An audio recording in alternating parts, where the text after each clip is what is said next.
Okay, you guys. So the last time we were in class, I gave you a whole bucket of all types of materials that I wanted you to try to just get a feel for, to identify. You were asked to group it into polymers, composites, ceramics, glass, and then metals. And the point wasn't to be completely right. It was just to really open your eyes of we live in a world of solids. So much of what we do every day, we're dependent upon solids. And for the first time, hopefully, you're in a science class that is giving you the chance to think, when I walk through that Home Depot aisle, when I go through Menards, what chemist has put time and energy into creating this product that I'm about to use in my house? How can I use this product? How do we even harvest it from the ground? You know, just open your eyes to the world around you and kind of the luxuries that we have with stuff. I put a specific thing, and I know you're trying, why is Zelensky yet again talking about horses? Well, I always figure out a way to get my horses in this, but I specifically put this material in there to kind of tell a story of something that we had experienced on our farm. So real farmers, which I call dairy farmers, they call us horse people, and horses in particular are nicknamed hay burners because they seem to be a waste of time, energy, money, from probably a real farmer's point of view. And they are so picky, they are so wasteful with their hay that it can be quite frustrating, especially if you spend any time knowing about the ag industry. Hay prices just keep going up and up every year. So, you know, I had this great idea of, I'm gonna figure out a way to conserve hay. And we have gone through so many different designs. Again, my husband probably is still regretting, why in the world did I ever marry this crazy horse lady? Because I get this idea and I'm not quite too savvy with a saw. And so I say, hey, Jason, what if we tried this? And we've now had our horse farm here, let's see, 2012. So holy cow, it's coming up on 10 years very soon. So we've gone through quite a bit of different designs. Now this is one of my babies that was born last year. And just look, you know, this is what a horse does in this picture. They just create an absolute mess. They'll push the hay everywhere. So we try to come up with a way of how can we contain it. So this was one idea that we had, and that got shot out the window really quick because this was metal here, and you can imagine what it might do to a horse's teeth if they get really cranky and sassy and they try to eat at the hay, and they'll actually end up chipping their teeth. So I think that lasted all of a month when we did this. Some people, we've tried doing this concept where we just take this netting and we put it over hay. It's still a little messy, not quite as bad though, but horses are destructive and they're extremely strong with what they can do. And before we knew it, they were tearing holes into this netting. And I'm like, you've got to be kidding me. How can I find some type of netting product that they won't tear holes into? And I started doing a whole bunch of research and I came upon this fascinating material. If you've ever heard of Kevlar, it's very similar to Kevlar. It's actually a competitor of Kevlar, and this is called Dyneema.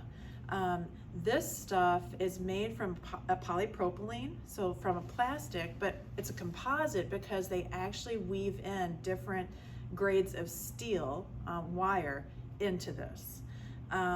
This was not first made to go onto horse feeders. I've actually have to buy this in bulk. I have to buy $1,000 at a time, and then I use a hot knife to cut. My husband uses a hot knife to cut it, and then we end up putting this onto our slow feeders, which I'll show you where we're at with that now.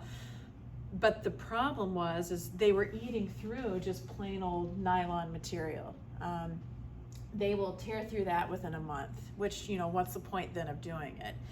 I now have moved to this and they don't tear through it anymore. So why, you know, where was this actually used first? I actually found it from a guy out on the West Coast in Seattle, and the picture maybe starts to show you, we're gonna watch this video of where Dyneema is actually used. It's in kind of a strange application, and you'd be surprised who I was speaking with whenever I was trying to find this product. So I'm gonna get some lights off. I'm gonna let you Watch this. Oops, walked right through. And then we'll come back and reconvene.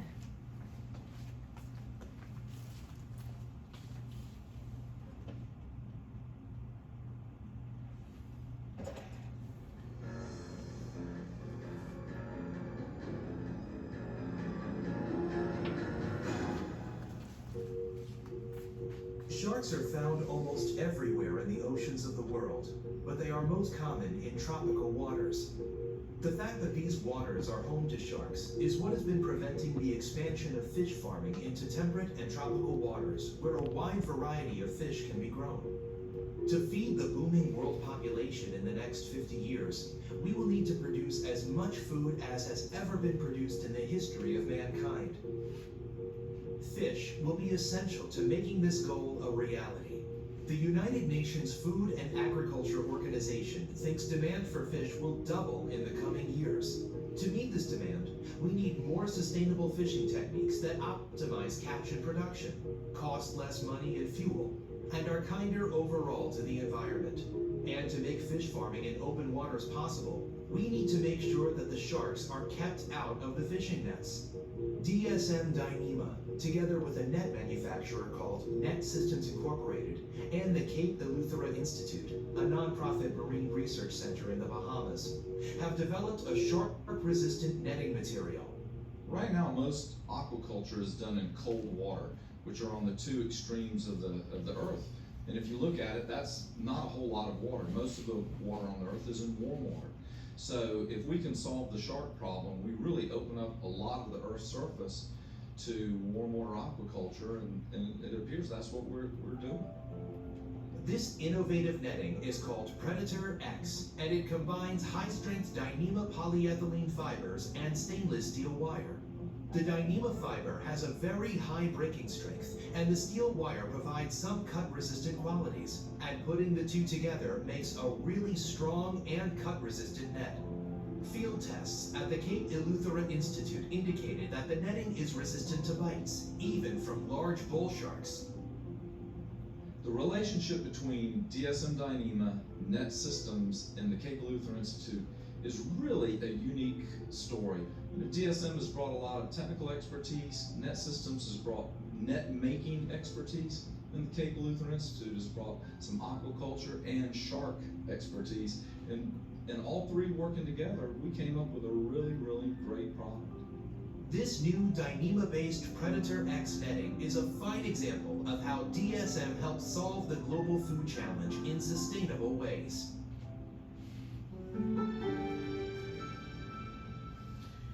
Okay, and I don't want you to think that it's only found in shark aquaculture netting. So Dyneema has an unbelievably diverse application.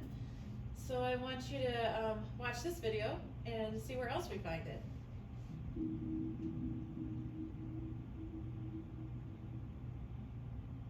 Strength. It's what defines humanity.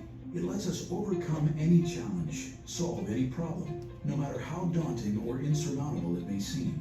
Strength defines DSM Biomedical as a company. For more than 25 years, we've taken on the greatest challenges in biomedical materials. We built the broadest portfolio of products. We've helped medical device manufacturers create some of the world's most innovative solutions. Strength is defined by Dyneema Purity Fiber. At 15 times the strength of steel, it's the strongest medical fiber in the world. In fact, Dyneema Purity Fiber is the world's only medical-grade UHMWPE fiber. With Dyneema Purity Fiber, medical device manufacturers no longer have to compromise quality for strength when designing an advanced low-profile device. Dyneema Purity Fiber is manufactured under strict controls in an ISO 13485 certified facility. Our fiber is also consistently superior in material quality and specification. Our customers know they will get exactly the same product every time. Dyneema Purity Fiber is biocompatible, helping to reduce tissue inflammation and irritation, which decreases recovery times and improves patient outcomes. Our Dyneema Purity portfolio ranges from 440 and 110 D-Tex for use in orthopedic applications to 25 and 10 D-Tex for low-profile cardiovascular applications. They are widely considered the gold standard for rotator cuff applications. Our latest innovation, Dyneema Purity Radiopaque Fiber, provides new and exciting possibilities for orthopedic trauma devices.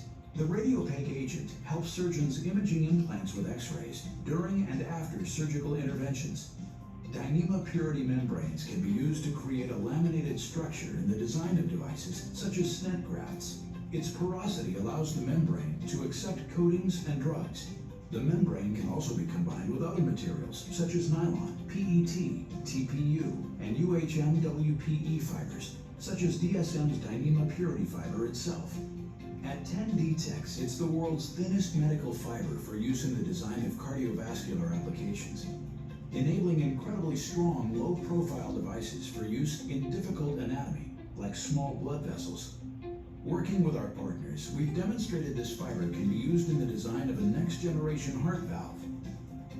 Above all, DSM brings strength to the medical device manufacturers we partner with. We provide dedicated staff to answer any and all questions our partners may have. We become an extension of their team, supporting them in their development of extraordinary medical devices. Dyneema Purity Fiber, the world's only medical-grade UHMWPE fiber, helps strengthen the lives of millions of people around the world. It improves their quality of life and makes the once impossible possible. DSM, bright science, brighter living.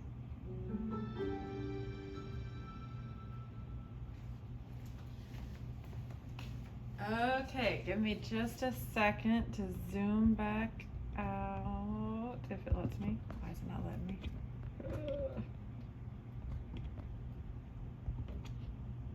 Uh-oh. Well, I might have to stand in front of the camera now, you guys. Oh, there. Oh, okay. Sorry. This will be a point where you just get to skip forward, I suppose. And then I'm trying to not be the one that's actually standing in front of the slides the entire time. Okay, that worked. This is what happens when you have to be your own video camera filmer person and the person up here getting videotaped. So Dyneema, this stuff right here, now I bought it truly from an aquaculture company that was selling it. Almost all the time they're using it to grow and harvest fish inside the ocean, and I figured, hey, if this can keep a shark and a seal out from eating the fish, then it better keep my horses out from tearing holes and getting it to their hay. So this was really our first successful experience. That netting we put in, it would now be probably 5 years ago, and yes, has there been holes? Yes, there has, but the minimal amount and very easily to patch. So maybe in the 5 years I've had this, I maybe have patched that 3 times, if even. So, and it really depends kind of on the aggression of the horse as well. We actually have now upgraded, which was like my super excitement this past summer, where we have moved from just, this is an old stock tank that we filled up. We now have moved to this concept, and we still have the netting that's in there. So like you guys have heard me say, maybe we're going to large squares, which I'm super excited about. And then we have just a little bit nicer feeding system with this. So you never know where you're gonna end up using different materials. I just thought this was such a real application that worked for us and our family and our family business as well. You have no notes to fill in. I just wanted you to watch this. I want you to think, how does a material scientist, again, they come up, they see problems, they figure out how to solve those problems, and it's just amazing, and this probably too, like if you think about what we've gone through in that engineering piece of just trying to create a system that works best for the horses that we have, engineers have to be so willing to go back and revamp and redo and try again and come up with a better model. And not that you're all gonna go out there and be engineers, that's not the thought with this, but you are gonna have to have perseverance and grit and keep trying and revamping, whether it's a paper that you're writing or whether it's an experiment that you're performing, or someday you're that homeowner and you're having issues as you're trying to fix things, or you get chinooked into marrying somebody who is a farm loving person and you have to help them with their dreams and come up with different ideas. So have a great weekend. If you're the B group, then you're having a great Monday already, and we'll see you guys next time in class. Take care.